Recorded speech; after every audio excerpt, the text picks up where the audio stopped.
Hi everybody, Dan Illman here, taking a look at the feature race at Belmont at the Big A on Sunday. It's the Grade 2, $250,000 Gallant Bloom. We're going 6.5 furlongs on the dirt for fillies and mares.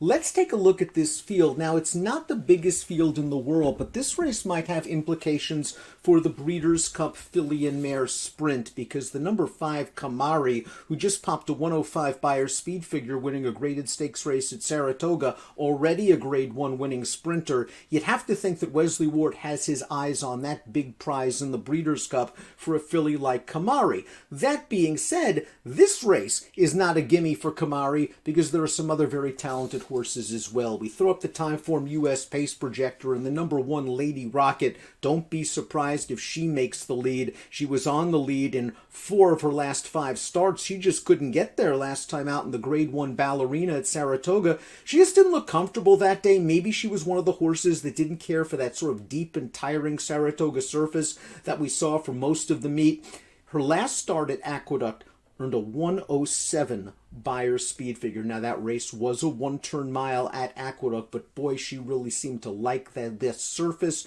She does have good early speed, and breaking from the inside post, you have to think she's going to use it under Arad Ortiz. She's had an okay year this year. She was a graded stakes winner at Churchill, going 7/8 of a mile, 2 starts back. I wonder if 6.5 is her best distance. Maybe she's slightly better going 7, a one-turn mile, but she's quick, and on her best day, she can easily win this race. The 2 is Remain Anonymous. This is a Pennsylvania bred that took advantage of Pennsylvania bred stakes horses in her most recent start. This is her first start off the claim, and she looked very good doing it. There was a very fast pace on in this race. She was able to loop Chubwagon, the very popular wind machine based in the Mid-Atlantic region. She opens up the lead in the stretch, and she wins relatively easily. She's now earned strong Beyer speed figures in her last 2 races, 93 and 94, and it's worth noting she's also very versatile. When she won that claiming race at Saratoga 2 starts back, she did it on the lead. Last time out, she did it from off the pace.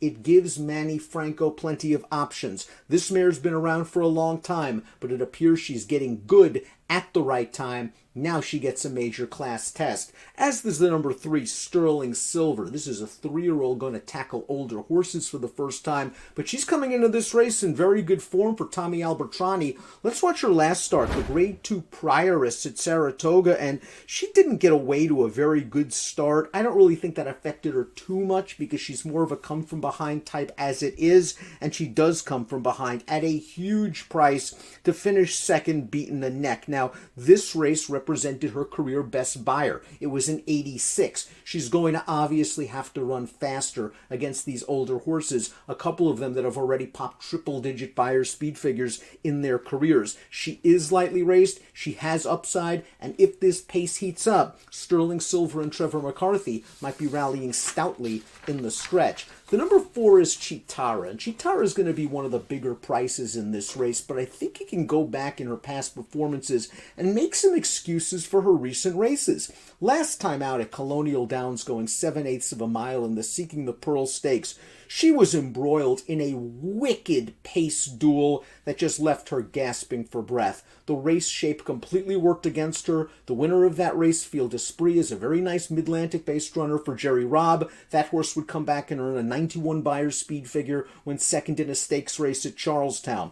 2 starts back, when Chitara was beaten by the aforementioned Chubwagon, she caught a wet track, and looking at her form, I just don't think she is at her best on wet going as she is on fast ground. You go back to her race 3 starts back against much weaker competition over fast going at Hawthorne, and that's, I think, more of the representative Chitara, a horse that's able to win a stakes race. Beyer speed figures in the high 80s. She's going to have to do better, but she's another horse that has a little bit of speed, and maybe she'll try to push Lady Rocket in the early portion of this race.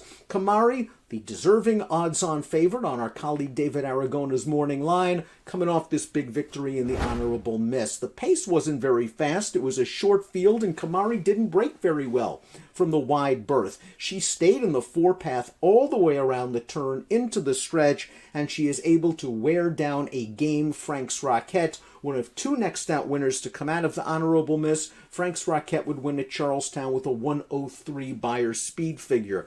Kamari has another nice nice outside attack post position. She has enough speed where she can stay within range. It's not like she's a one-run closer, and it just looks like she is back in her very good form. Joel Rosario named to ride Kamari, the 4-5 favorite, and that's my top selection in this race. I do hate to chalk out, but I just liked the way she won last time out. The pace wasn't fast. She had to take the long way around all the way through the turn, and she was still very game to win. She's won at 7. I don't think 6.5 is going to be an issue, and if Kamari runs well here, it could be on to the Breeders' Cup Filly and Mare Sprint.